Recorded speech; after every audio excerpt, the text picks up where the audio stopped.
Turn your volume up. This ain't small talk. This is real talk. This is real talk. James H. Glover Studios. Where real conversation lives. Purpose, power, truth collide. This is more than a show. It's a movement. Welcome to the studio.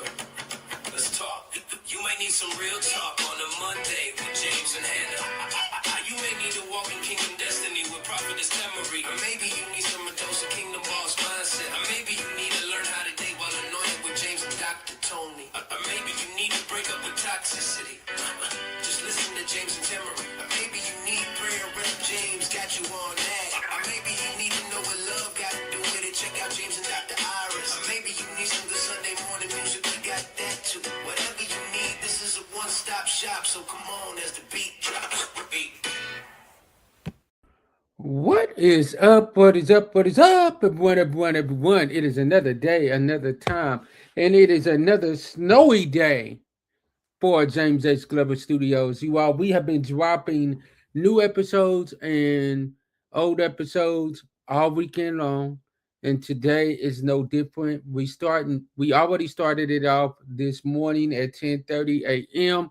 We dropped y'all a fire episode, an old one that is one of my favorites. But now I have my internet auntie up in the building with me and my cousin.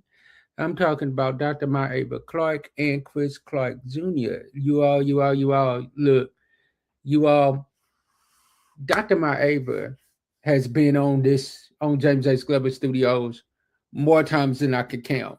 Chris, we've tried to get him on a couple of times and things just haven't worked out, but we got them both today and they are going to talk to us about their business. And I'm excited about having this conversation, y'all. So I'm going to bring both of them to the stage at this time. Hey, family. How y'all doing? Hey, how are you? What up, Cuzzo? Not much. How y'all doing? Good. Well. Yeah. Y'all enjoying this snow? That's Yeah. That's all I gotta say. Mhm. Yeah. Well, Okay.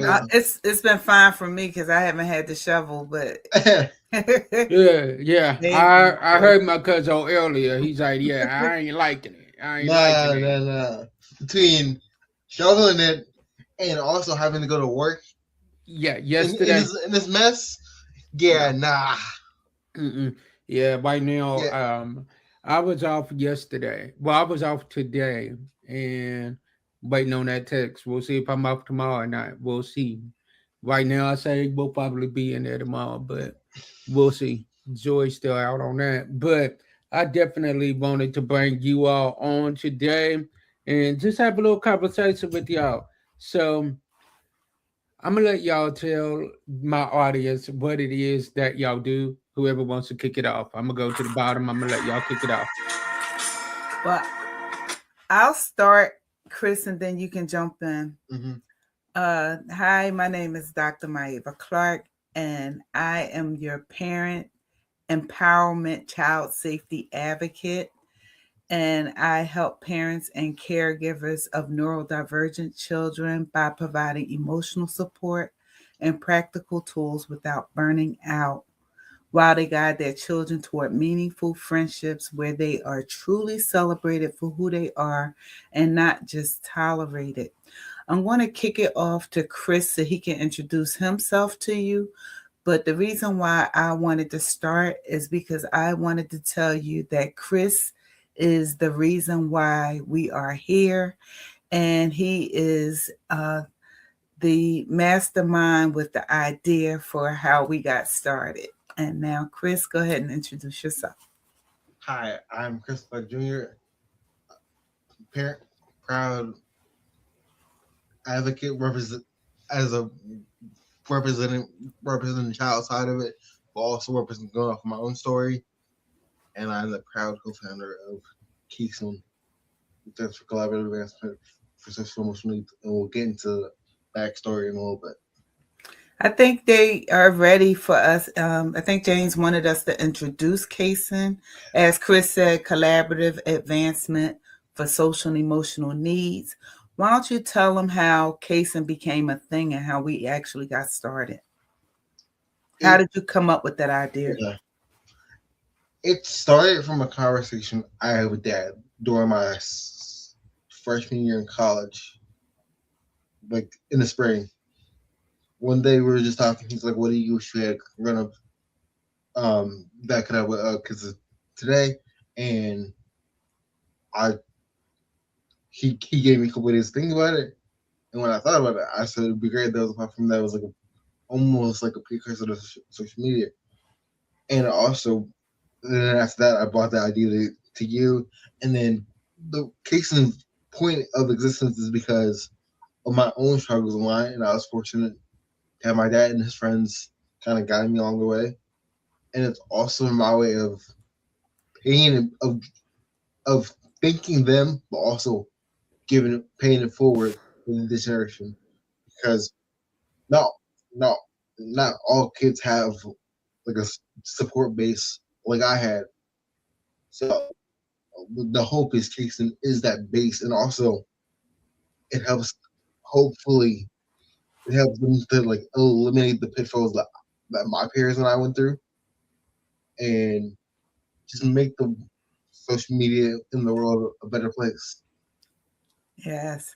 So, James, I guess you can get ready to come up, but Yeah. basically, when Chris came to me and asked me if I would help him create this platform that will help keep kids safe online, I immediately said yes, not knowing what I was doing, not knowing where I was going with it. But the fact that my son asked me for something positive and something where he wanted to reach back and help other children to keep them safe online, I immediately said yes. And then I went in the prayer because I said, God, I need help. I don't know what I'm doing. I don't know what to do with this. All I know is I'm going to help him. And I was directed to go to the internet, and I started researching where the gap was in education, and I came up with social emotional learning. And then I decided to bridge the gap between social emotional learning and the internet safety. So we casing is where education meets social media. I like that. I like that. So this can go to either one of you. You already said how it got started, but what made you? What do you feel like right now has been the biggest impact that you all have done since you started casing? You want to go, Chris? I can do this one. I think going. I, I think it's been cool talking, doing like our little stuff on the on like Zoom interviews, but Zoom speaking engagements. But my favorite ones are the in person ones, and especially one that kind of hit me like a bit ago that I'm just thinking about is we've done a couple of camps, and each time the kids will start not as engaged, and then by the end they're coming up to us together, but also like in the vision, like this meant so much to me, and it's like that's the first time I heard that is the first time I realized like yeah we're on the right track, I like and that. that's kind of like it that sort of stuff, hearing like positives from and and and after having people come up to us once we're done, like what you're doing is a great thing, and it's just cool that that like man, but also whenever I've posted stuff about what we're doing online, like the fact, like the when like big deal people are like shouting us out or whatever, that's like another example, two different separate examples of why like what made me like we're doing the right thing. Right. I like that. I like that. All right, Auntie. So I get a lot of gratification supporting both the parents and the children. The parents, because a lot of times parents want help and need help, but don't know how to get help. They don't know where to go. They don't know where to reach out. And what a lot of parents are doing are saying, no, no to the internet, period, no to social media. And they think that that's really helping their children, and it's not, because they're not teaching them, they're not guiding them, and they think that they're not seeing it. But what's happening is these kids are going to school, they're going around their older cousins or friends, and they're still being exposed to the things that the parents think they're not. But now they have younger children guiding them or not guiding them and letting them see things, and it's going to be out of hand, and they're not accessing it the correct way. So I like when we go out and empower the parents with the tools and the knowledge of what's out there and everything, and give them the aha moments, like, oh my gosh, I didn't realize it was all of this.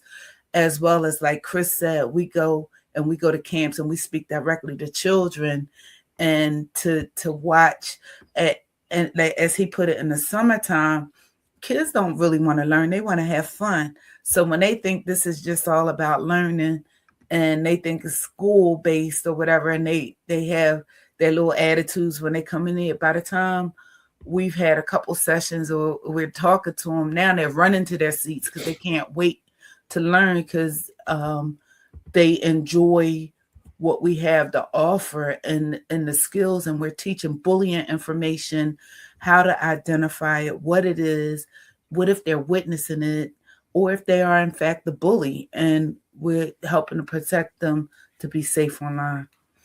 I like that. So basically, what you're doing is you're being the hands and feet to help them with going through things that they are needing to know in order to be successful right now, especially in this day and time. Like, you're not going to be able to protect your kids from social media. Like, let's be honest, especially in times like what we're living in right now, where we snowed in.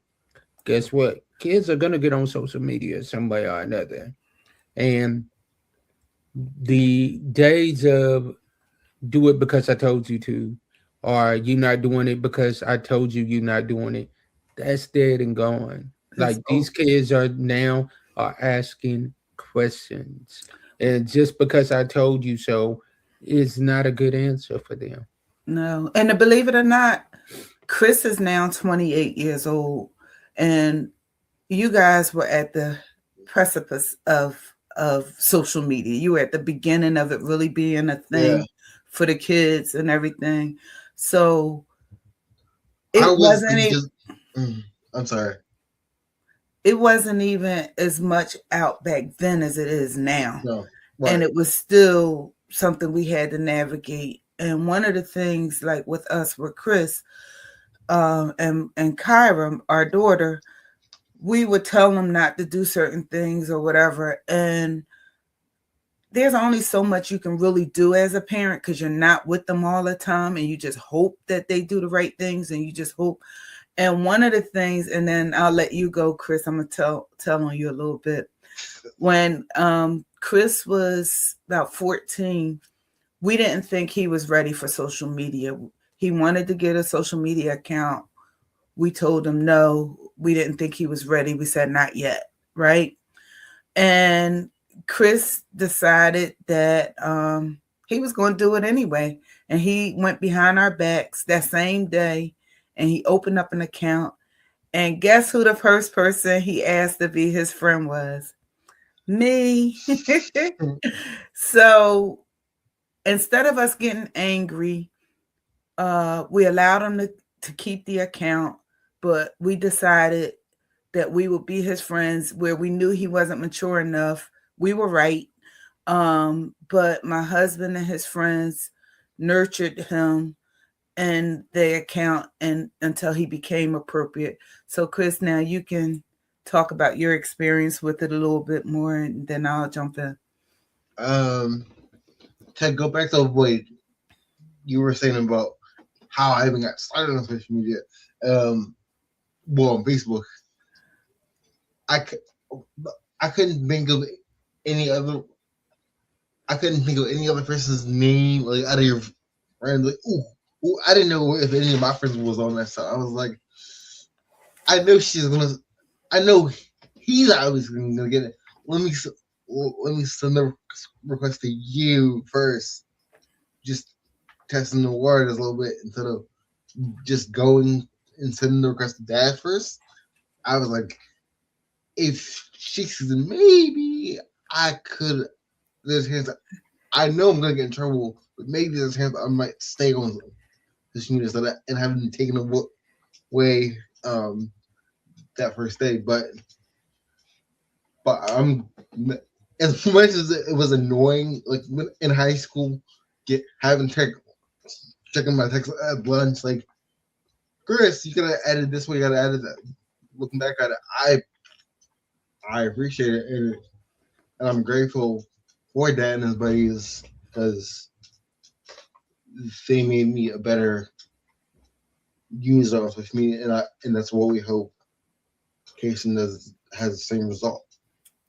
So basically, just to reiterate what Chris just said, when he was on social media, sometimes he posted things that we deemed as inappropriate, or he befriended people that he didn't know in real life, and they put stuff on his wall that wasn't appropriate, and he responded. It was just a lot of stuff that we deemed wasn't good for a 14-year-old. And so my husband and his friends monitored his account, and when they saw something that wasn't right, or he was being harassed or bullied by adults online, pretty much because of the 2012 election, he was sharing his political support for President Obama, and he was called the N-word and different things online.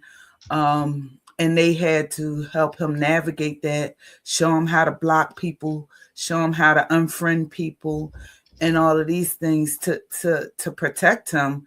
And so that's kind of where this stemmed from. And Chris said that all kids won't have the village that he had to support him, and he wanted to be that village for those kids.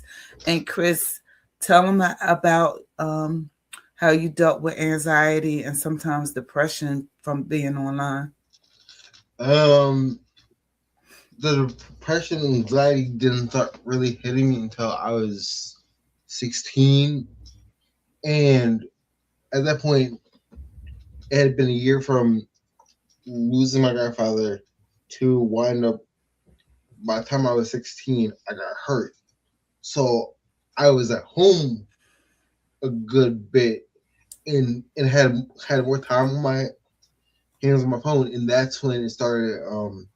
I think at that point everything kind of crumbled together and hit me all at once because not only was I grieving, I was hurt, and then I started getting stressed about going through the physical therapy and the rehab because nothing was changing, and then to have all the to like deal with the online stuff, having it all happen around the same time, it kind of sent me in like a depression first, then anxiety because nothing was changing. So the anxiety kind of like everything kind of came together at a certain point instead of being like just separately. And see, that's, and I'll let you go, James, but that's one of the things that we realize kids deal with being online too. When they do the social comparison, they compare their regular lives to the highlighted reels of somebody else and thinking their life is just so crappy because they just see the best version of somebody else's life, or they get excluded and don't get invited to parties and stuff. So what we do with Kason is try to build them up, build up their self-confidence, build up their self-esteem to prevent some of the social comparison. Let them know that this isn't real. This is someone might have taken 50 selfies before they got that perfect picture, but you don't see the 49. You only see the 50th one. Mm-hmm. And that's what we do, try to build them up so they're have a better picture and realistic view of themselves and other people. I like that. I like that because what y'all do is y'all help people see that, like, look, like, you don't have to have everything all the way together. Because, in all honesty, social media will make you think that you have to. Mhm. Social media will make you think that if you ain't rocking the freshest pair of Air Jordans, then something is wrong. Yeah, But exactly. what y'all do is y'all help people see that, like, look, there's more to life than all of that. Like, being a good person still matters. And that's what resonated with me when I first met my auntie, Dr. Maeva, when she told me everything that she does and everything that you all do. We immediately built a bond off jump because of the simple fact of I was like, yeah, like I gotta support that because what y'all are doing is something that is not only going to help this generation, but going to help generations to come. Because as long as there's internet, there's going to be a need for casing. So I'm not going to keep y'all too long tonight. So I'm going to wrap it up with asking y'all one final question. And then I want y'all to tell people where they can find y'all at. All right. Okay. Mhm. Hmm. So my Yeah. last question for you all on tonight is what do you all want people to know when what do y'all want people to think of when they first think of casing? That could be y'all final remarks and then tell them where they can find y'all at. Whoever wants to go first. I'll go. Just one simple word. Impact. I want them to feel the impact of Kingston and see the impact and change that we have done in this world. So first, I would like for people to go to YouTube and research the group 764. This is considered a the current day terrorism for children, and this group is out here uh, trying to wreak havoc, and they are doing so for our youth. They are convincing children to take nude pictures of themselves and send them, and they are extorting parents for money because of the pictures. Children have even committed suicide, and they've watched them. This is dangerous. I want you to know what's out there and to know why we exist to educate and empower parents. We have developed Case and Connect, which is a precursor to case to the internet. It's a 5 week course on internet safety, and we teach both parents and children. You can find us by going to our website, casonllc.com, learn about us, but you can also go to caseandconnect.com and see how you can get involved with this course. We have two different age groups that we work with. Ages, we started off 9 to 13, but we've been requested to do it for younger children. So we have a platform for children 6 to 8 and another one for 9 to 13, teaching the same information just on different levels. And if you want to download my free ebook, how 5 steps to emotionally support your child with learning differences without burning out, you can go to mothersofexceptionalkids.com. That's mothersofexceptionalkids.com and download my free ebook, 5 Secrets to Emotionally Support Your Child Without Burning Out. And this is my book, Help Support for Parents of Children with Learning and Thinking Differences to Feel Confident, Capable, and Fulfilled. You can get it on the website. And this is my story about Chris, the first 25 years of his life and our journey is in this book. Thank you. All right, y'all. All right, all right, all right. Definitely go support them. Go get that book and get used to seeing their face. They will be back over here. We promise you all that. And I want you all to support them in everything that they do. Go follow them on social media. Do all of that.